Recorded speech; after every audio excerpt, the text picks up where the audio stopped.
Shalom. Selamat pagi sahabat Kuntum yang terkasih. Tema Kuntum hari ini adalah Rumahku adalah rumah doa. Hari ini adalah hari Jumat tanggal 19 November tahun 2021. Merupakan hari biasa dalam pekan biasa yang ke-33 dengan warna liturgi adalah hijau.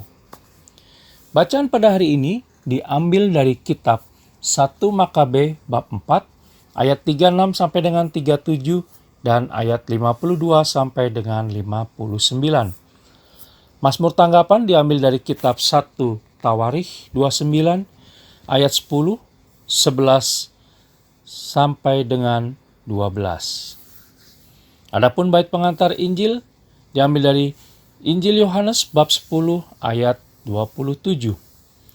Sementara Injil sendiri akan diambil dari Injil Lukas bab 19 ayat 45 sampai dengan 48. Sahabat Kuntum yang terkasih, bacaan Injil pada hari ini juga bisa kita baca dalam kitab Injil Matius bab 21 ayat 12 sampai dengan 13, Injil Markus bab 11 ayat 15 sampai dengan 18, dan Injil Yohanes bab 2 ayat 13 sampai dengan 16. Mari kita simak bacaan Injil hari ini dari Injil Lukas bab 19 ayat 45 sampai dengan 48. Yesus menyucikan bait Allah. Lalu Yesus masuk ke bait Allah dan mulailah ia mengusir semua pedagang di situ. Katanya kepada mereka, ada tertulis, rumahku adalah rumah doa, tetapi kamu menjadikannya sarang penyamun. Tiap-tiap hari ia mengajar di dalam bait Allah. Imam-imam kepala dan ahli-ahli Taurat serta orang-orang terkemuka dari bangsa Israel berusaha untuk membinasakan dia. Tetapi mereka tidak tahu bagaimana harus melakukannya, sebab seluruh rakyat terpikat kepadanya dan ingin mendengarkan dia. Demikianlah sabda Tuhan. Terpujilah Kristus.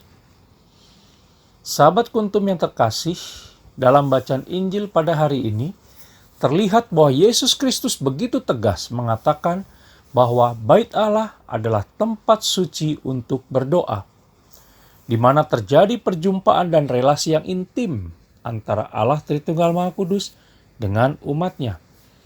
Lukas bab 19 ayat 46.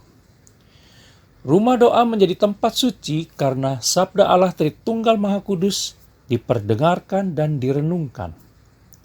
Sabda Allah Tritunggal Maha Kudus inilah yang mesti kita hidupi, menjadi makanan rohani kita, dan menjadi pokok pewartaan bagi banyak orang.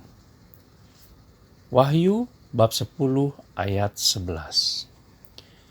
Sehingga wajar bila Yesus Kristus marah kepada manusia yang telah melakukan kejahatan.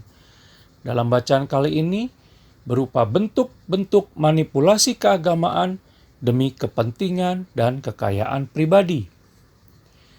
Merenungkan kemarahan Yesus Kristus karena bait Allah dijadikan sarang penyamun dalam Lukas bab 19 ayat 46, maka kira-kira bagaimana bila hati kita yang juga merupakan bait Allah sendiri sebagai tempat kita bertemu dengannya, ternyata dipenuhi oleh kemarahan, dendam, dan bahkan kejahatan.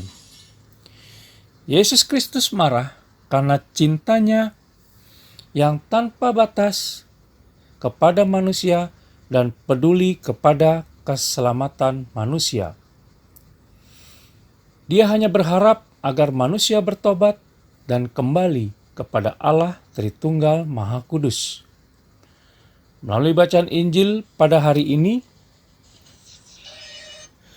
maka biarlah Yesus Kristus masuk ke dalam hati kita dan mengusir semua kemarahan, dendam, dan kejahatan yang ada, serta membersihkan segala luka batin kita yang menyakitkan, agar kita layak menjadi tempat kediamannya. Shalom dan terima kasih.